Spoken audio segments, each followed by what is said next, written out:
Hi, this is Esther Kane with SeniorSafetyAdvice.com. Welcome back. Today I'm going to talk about a topic that I think a lot of people don't want to talk about. That is someone's passing. But I think it's so important. As someone who has experienced it personally several times, and as someone who has seen it hundreds of times with my patients and their families, I'm here to tell you that this is so important and it can make your life so much easier, not only for the person who has passed away, but also definitely for the family and caregivers who are left behind. So what I'm going to do is review a book by Kathleen Fraser. It's an excellent book, and it's titled When I'm Gone.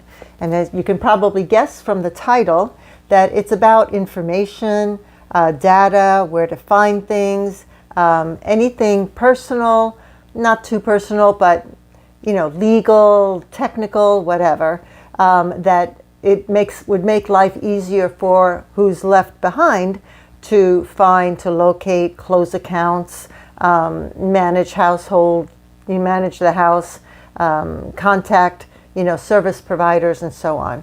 But it's an excellent book. I'm going to have a link to it below in the description. But I urge you to get on over to Amazon and check it out. It's a wonderful, thick book full of wonderful information. So what I'm going to do in this video is talk a little bit about the topics that are in this book and the kind of information that you can put in it. So before I do that, click on the subscribe button. We appreciate each and every single one of our subscribers. On the like button, on the bell if you want to get notified when we put out a new video. All right. So let's get through it. A book from Kathleen Fraser, who did a wonderful job, called When I'm Gone. All right. So the books of this kind are coined peace of mind planners. And they really are truly peace of mind planners, not only for the person who puts the information in there, because then they know that once they've passed away, their wishes will be written down. The information, that they leave for their family members and caregivers can easily be found or retrieved or, used in order to finish up. There's so much paperwork and legalities that goes into the process of taking care of the estate, the houses, the services, everything after the person has passed away. Believe me, I've been through it with my father, my mother, my husband.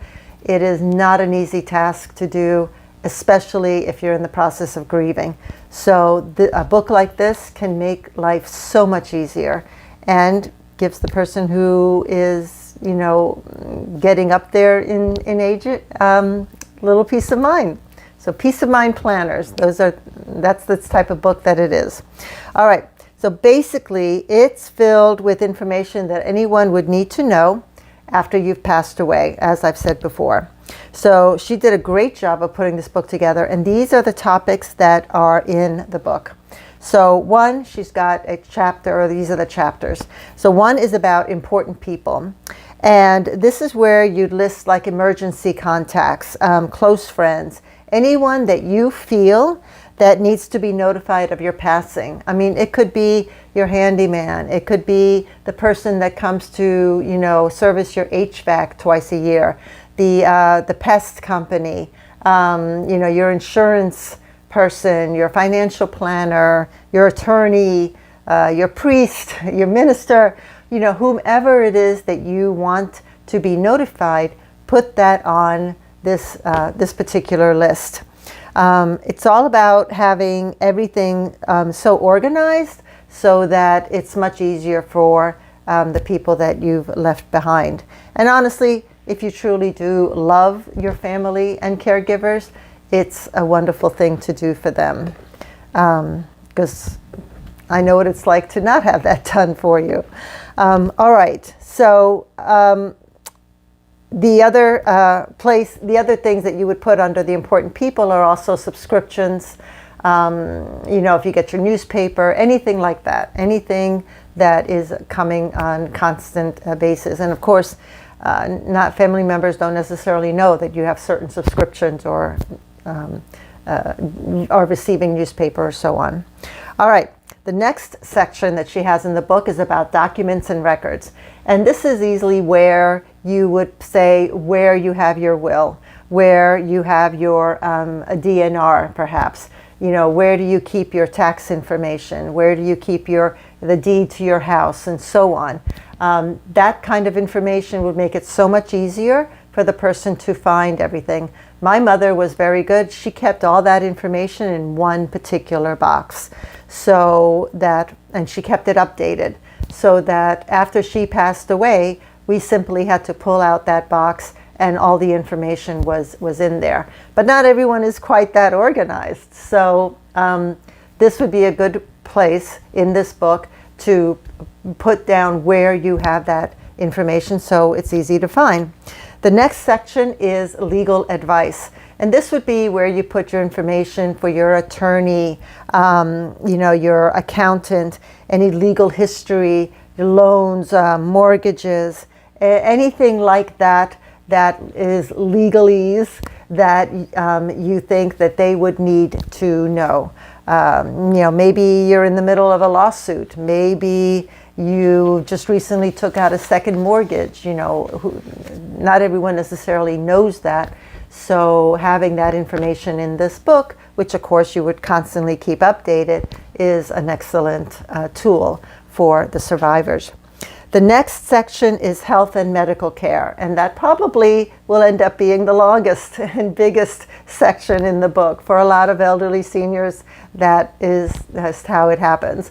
But this is where you put information about your doctors, about any surgeries you've had, medications that you're on, when's the last time, your doctor visits, your hospital visits, and so on. Any diagnoses, anything like that, you put it in this section so that people know, just in case they need to understand, what happened.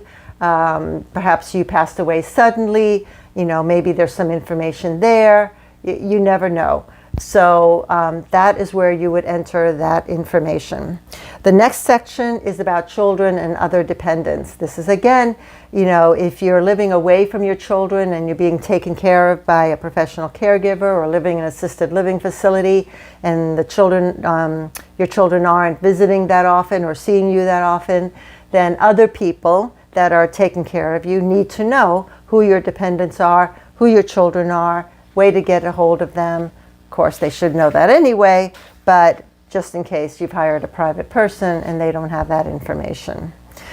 The next section is about your pets. A lot of people neglect to say what they want done with their pets after they've passed away. This is where you can, if it's not designated in your will, this is where you can designate, where your pet can go, who their veterinarian is, if they're on any medication, any information at all about your pet, their habits. All of our pets love structure and habits, and this is where you would enter all that information so that whomever takes over caring for that cuddly animal, then you want to make sure that they're as comfortable as possible, not only for your pet, but for the person who's going to be taking care of them. The next section is finances, and this is where your information about your accountant, financial planner, your investments, where to find that information, what your accounts are, account numbers, passwords, organizations that you have money in, donations that you make perhaps on a regular basis, credit card information, anything having to do with money, Social Security, pensions, anything at all. This is where you would enter all that information. And believe me, after my husband passed away, putting that information together for me was not easy. Thank God for my accountant and my financial planner who helped me through that process, because, in the midst of grief and emotional turmoil, that's the very last thing you want to be doing, is trying to put all that together. The next section is about property, your home. Or homes. Perhaps you have a vacation home or a condo, a home on the beach, or a home down in Florida or Arizona or wherever. You may have a second summer home or a winter home. You want to put information there about any mortgages, loans, anything having to do with the property. What you've done to the property. If you want to designate a specific realtor to be used to sell the property, or perhaps you're giving the property to a family member, you can, even if you have it in your will, it doesn't hurt to reiterate it in a book like When I'm Gone. It's always good to have as much as possible written down. The next is home maintenance, and this is basically the services that you have. Who does the lawn? Who comes in to do the HVAC, checkup? Who does your pest control? Who have you used as a painter, a handyman, electrician, anything like that that you can put on there. A contractor if you've done remodeling in your home. Anything to indicate who can give you information about the house and the types of services that you are using currently in the house. Not only do these people need to be notified, but if the house is going to be transferred over to a family member, they may want to continue using the same person because that person already knows that particular house. The next section is about vehicle or motorized tools, and I'm talking about like things like golf carts. Perhaps you have multiple vehicles, motorcycles, your boats, anything. If you have a plethora of those types of things, where are they? Who maintains them? Where do you go to get them maintained? Your mechanic or the dealership? When the last checkups were on them, and so on. Do you still owe money on them? Are they free and clear? Do you want to donate them to an organization, to a person? What do you want done with these things after you're gone? And where is the paperwork for them so that they can be processed? The next section is probably a new section in the last 10 years in books like this. It's computers, TVs, technology. So this encompasses everything: your cell phone, your laptops, your desktop computer, any of your Wi-Fi equipment, perhaps a Google Home or Alexa, or a smartwatch, your Nest thermostat, anything that would be holding your username, your Wi-Fi info, your password, anything like that that needs to be altered, changed, updated for security reasons, how to get into them, where are the passwords, what are the passwords, anything like that at all would be useful in a book like When I'm Gone, because there were so many accounts that I could not access because my husband never wrote down the passwords for these items online, and it took me months and months to get all of that straightened out. So you don't want to go through that. I wouldn't want you to go through that. All right, so the next section, which I found it interesting that she has in this book, is called Your Favorite Things. And this is mostly about any items that you have in your home, any collectibles, artwork, statuettes or knickknacks, anything that you collect that you may want to donate to a particular party. Now, you're supposed to have these kinds of things in a will, and if you do, that's great. But again, it doesn't hurt to reiterate them in a book like When I'm Gone. That way, everything is all in one place. It's just much easier for whoever you leave the book to identify what needs to get done and to whom. The next section that she has on here, I told you this book was thorough. The next section she has on here is personal history.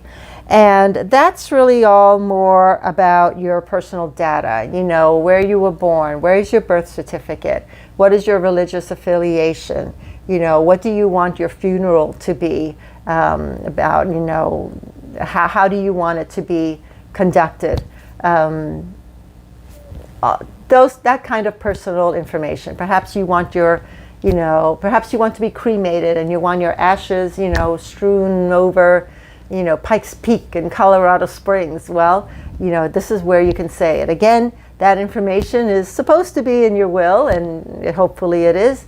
Again, doesn't hurt to reiterate it all in one spot, like in this book. The next section she has is called So Far Away. And I thought this was interesting also and very thoughtful of the author, because this is a section where you put in information if you happen to be away when you pass away, or if you're living far away from everyone, how do you want things done? If your family is living in Vermont and you're living in California and you pass away in California, do you want your body shipped to Vermont and buried there with your family or by your family, or do you want to just have everything conducted in California? It's a good way to let people know exactly what you want, because the questions that are directed in this book get you thinking about, well, what do I want and how do I want things conducted? And it wouldn't be a bad idea for you to sit down with your family members and or your caregivers to discuss these issues, because it's not just always about you. It also involves your family members and caregivers as well. So you want to negotiate or mediate or come up with the best solution for everybody of what to do once you've passed away. All right, the very last section she has in this book is "And in the End." And that's really, again, about your funeral. How do you want things done? How do you want your legacy? How do you want to be remembered? What do you want it to be conducted? Do you want it to be a celebration? Do you want specific music there? Do you want to be done at a specific place? Do you already have pre-arrangements in some place? Then let them know by putting it all in this book. It's a great book. I can't imagine really anybody leaving the planet without having filled out something like this, because it is such an act of love for your family, for your caregivers. So again, I'm going to have a link to this book below in the description. It'll be an Amazon link, so you can purchase it, give it as a gift if you think your senior person would accept it very well. And again, do it collaboratively. It's a wonderful family project to put together and make the final plans as best as you possibly can, because none of us are getting out of this alive. So why not do it the best possible way, right? So thank you, Kathleen Fraser. This is an excellent book. I appreciate it so much. I've already started filling mine out, but it's so thick, I'm going to need a few weeks here to complete it. All right. Thank you again. Check into our other YouTube videos that we have. Again, subscribe, like, click the bell, whatever you need to do to keep on coming back. All right, see you next time. Bye.